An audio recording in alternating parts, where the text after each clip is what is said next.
In your lawsuit, the most recent of your lawsuits about this, you argue very quickly that this isn't really about international students, that it's an act of retaliation.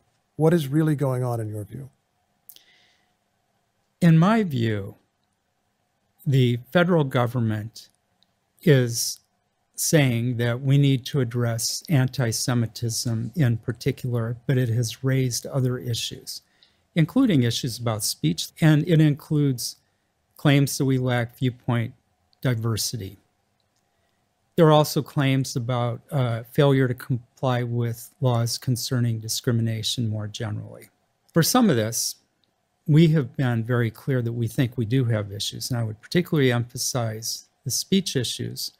We think it's a real problem if, particularly at research universities, students don't feel free to speak their minds. When faculty feel that they have to think twice before they talk about the subjects that they're teaching, that's a real problem that we need to address. And it's particularly concerning when people who have views that they think are unpopular, and the administration and others have said conservatives are too few on campus and their views are not welcome. Insofar as that's true, that's a problem we really need to address. Is it true? I think that we have heard from some people that they do feel that way. So we certainly need to address that. And that means changing views in the community, making diverse viewpoints more welcome. It includes skills in speaking as well as skills in listening. So the federal government has referred to some of these areas, and as I said, we agree that some of these problems we absolutely need to address. What is perplexing is the measures that they have taken to address these that don't even hit the same people that they believe are causing the problems. Why cut off research funding? Sure, it hurts Harvard, but it hurts the country because after all, the research funding is not a gift. The research funding is given to universities and other research institutions to carry out work that the research work that the federal government designates as high priority work. It is work that they want done. They are paying to have that work conducted.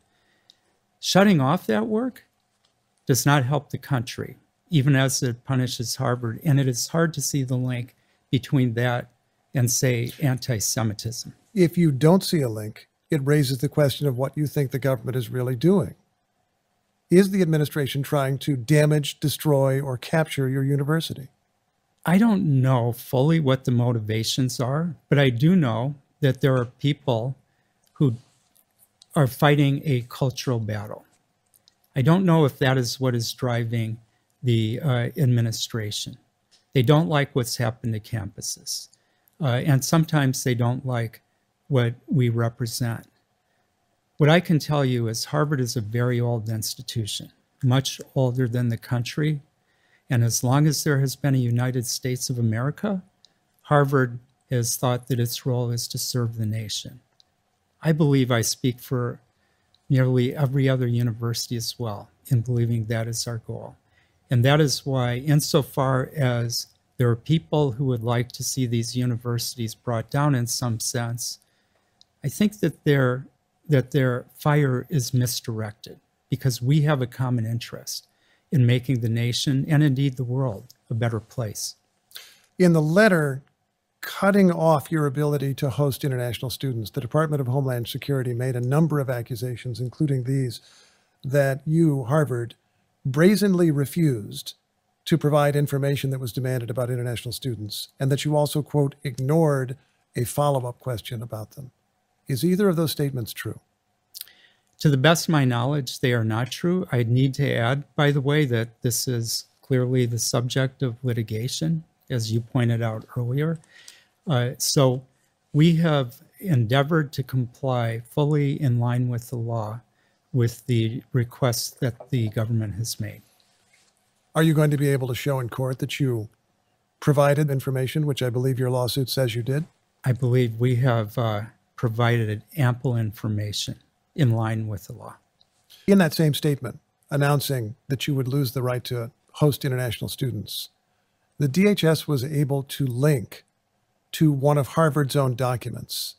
It's a report by a presidential commission to you. So it's your commission investigating problems at Harvard University.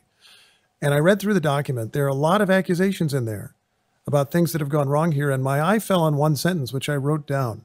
I'll quote it to you. Since fall 2023, different factions at Harvard have fought to force various university leaders to make statements, invest, divest, hire, fire, dox, undox, discipline students, and undiscipline them. That's your own commission talking about this university. How would you define the problem? Well, clearly there has been tremendous division on campus over that period of time. There are faculty and students who disagreed with one another about what the university should do. But the main purpose of that report was to identify the problems that we face, particularly with regard to our Jewish and Israeli students. And they took a very hard look and they listened to many, many people. They had dozens of listening sessions and put together what they thought was a comprehensive picture of how, basically how people felt on campus about issues touching on not only Jewish and Israeli students, but faculty and staff and the broader community as well. And their work led to a series of recommendations. And I take very seriously not only their identification of the problems, but the recommendations that they made about how we should address them. Some of those recommendations we had already adopted. Some we are currently working through. But I do believe that we have a real problem in this regard, or we had a real problem. We have done a lot to address it, and we will continue to work at it.